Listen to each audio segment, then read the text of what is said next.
So, herzlich willkommen zu einem neuen Video der Firma 9FF. So, da wir zurzeit sehr viele Sauger bei uns haben, wollen wir euch das natürlich nicht vorenthalten und natürlich halt auch ein bisschen was teilen und zeigen. So, wir haben hier jetzt gerade aktuell einen 991.1 GT3. Normalerweise kennt man das ja von uns, dass wir die G-Turbo-Fahrzeuge bauen. Also wir nehmen gerne den GT3 und bauen den um, dass er später ein Turbo aufgeladenes Fahrzeug ist, weil die Basis halt sehr gut ist. Ja, in dem Fall wollte der Kunde das auch noch machen, das kommt aber später. Er sagt, er wollte jetzt erstmal das Auto ein bisschen als Sauger fahren und ein bisschen Spaß damit haben. So, deswegen haben wir hier ein paar Sachen verändert. Wir haben nämlich so unter anderem unser Kapprohr eingebaut. Das ist, wie soll ich das erklären, man baut quasi den Endschalldämpfer aus und baut einfach Rohr ein. Also klingt schon echt gut. Ist nicht zu laut, ist angenehm von der Lautstärke, weil es gibt ja auch so komplette Straight-Pipe-Auspuffanlagen. Da hat man halt das Problem, dass der Abgasgegendruck wegfällt, ist nicht besonders gut für einen Sauger und meistens sind die Autos auch wirklich nur laut. Sie klingen nicht gut, sondern ja, sie sind einfach nur laut.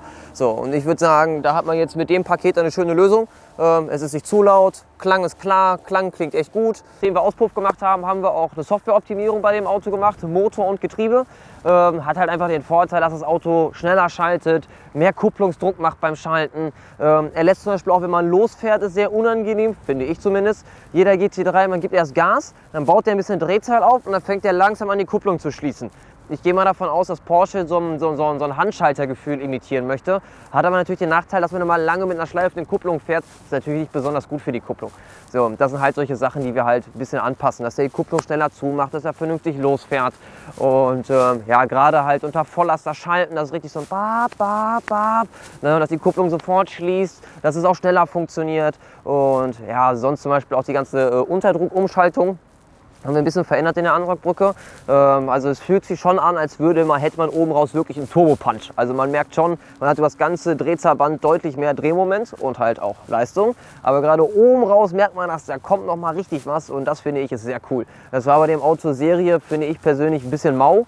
Ja, also der Spaßfaktor ist, finde ich, mindestens um 100% gestiegen bei dem Auto und man hat jetzt echt kein großes Geld investiert. Also das ist echt überschaubar. Ein Kapprohr, Programmierung, Motor und Getriebe und es ist immer wieder zurückrüstbar. Also das Kapprohr tauschen wir, ich würde sagen, vielleicht in einer halben Stunde, wenn es jetzt nicht gerade sehr vergammelt ist, das Auto.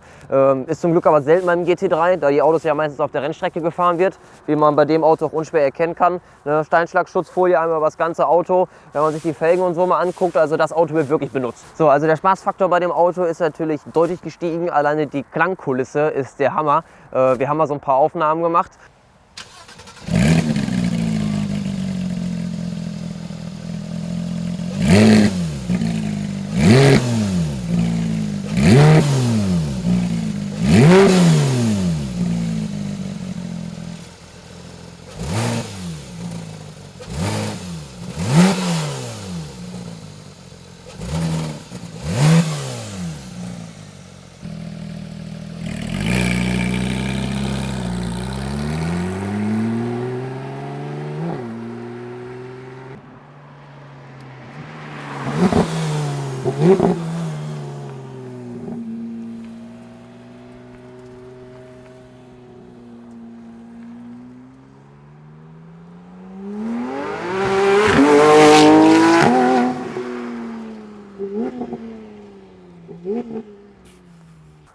Macht echt viel Spaß, Klang ist cool, Leistung ist gut. Ich würde sagen, man hat über das ganze Drehzahlband so zwischen 15, ja, so um die 15 bis 18 PS mehr.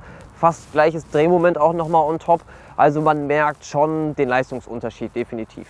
Und ja, ich würde sagen, wir gehen nochmal ums Auto rum und gucken nochmal ein bisschen. Ja, 901.1, wie man ihn kennt. Vor-Facelift, noch ohne LED-Scheinwerfer, noch die normalen Halogen-Scheinwerfer drin. Also Blinker, keine Scheinwerfer. Ja, sonst GT3 sieht natürlich immer fies aus von vorne. Ne? Also ich weiß nicht, ich finde die Autos wirken immer ein bisschen so, obwohl sie trotzdem schmale Karosserie haben. Ja, bei dem jetzt, ich weiß gar nicht, ich glaube, es müssen alle GT3s haben. Mit dem Steinschlagschutz vorne macht doch echt Sinn. Wir bieten das nämlich auch für die ganzen 997 Turbos an oder 991 Turbos, weil man zerschießt sich natürlich die Kühler enorm. Ne? Gerade wenn du jetzt sagst, du hast ein Rennstreckenfahrzeug und hast da mal Kies und Dreck und Abrieb, alles auf der Straße liegen und knallst da mal rüber und dir fliegt alles vorne rein und haust die ganzen Kühler und so kaputt, ist natürlich kontraproduktiv. Ne? Also das macht schon echt Sinn, sowas. Ja, sonst, wie man sehen kann bei dem Auto jetzt, der hat jetzt in dem Fall halt auch noch die 997 GT2 Sitze, so nenne ich sie immer, weil ursprünglich meine ich, glaube ich zumindest, dass die Sitze wirklich aus dem Auto kommen. Also in dem wurden sie damals eingesetzt. Das war das erste Auto, wo die Sitze drin waren. Das sind ja die Klappschalen, Carbon-Sitze, hat die Sparco, 5-Punkt-Gurte drin. Also das ganze rundum sorglos Paket, um mit dem Auto wirklich viel Spaß auf der Strecke zu haben. Das Einzige, was ich, also wenn es mein Auto wäre, was ich vielleicht noch machen würde, finde ich sehr cool. Die neueren 991 Modelle haben immer die schwarzen Scheinwerfer von innen. Ich glaube, das wird dem Auto auch nochmal so ein bisschen mehr Charme geben. Das Auto ist zum Fahren gemacht. Also das ist keine Garagen-Queen, sondern das Auto wird wirklich bewegt. Da hat jemand echt viel Spaß mit. Und ich hoffe, dass er jetzt nach dem Umbau, den wir gemacht haben, noch deutlich mehr Spaß haben wird mit dem Auto. So viel wie ich weiß, wird das Auto jetzt demnächst als Daily bewegt und als Track-Tool. Also der steht nicht rum, sondern wird wirklich gefahren. Die wenigsten Autos werden ja wirklich gefahren. Die meisten stehen ja die meiste Zeit lang rum, werden dann mal am Wochenende bewegt oder bei schönem Wetter oder so. Ich denke, das ist bei dem Auto hier ein bisschen anders. Also der kriegt ordentlich Dampf. Ja, ich hoffe, euch hat das Video gefallen. Wir werden auf jeden Fall nochmal ein Video zu dem Auto machen. Und zwar spätestens dann, wenn es nämlich den Turbo-Umbau gibt. Vielleicht kriegen wir den Kunden auch nochmal vor die Kamera. Vielleicht wird der auch nochmal berichten, wie viel Spaß er dann jetzt hatte nach dem Umbau. Nachdem wir jetzt die Leistungssteigerung gemacht haben und das Kapprohr gemacht haben. Und ja, ich hoffe, euch hat das Video gefallen. Ich sag mal bis zum nächsten Mal.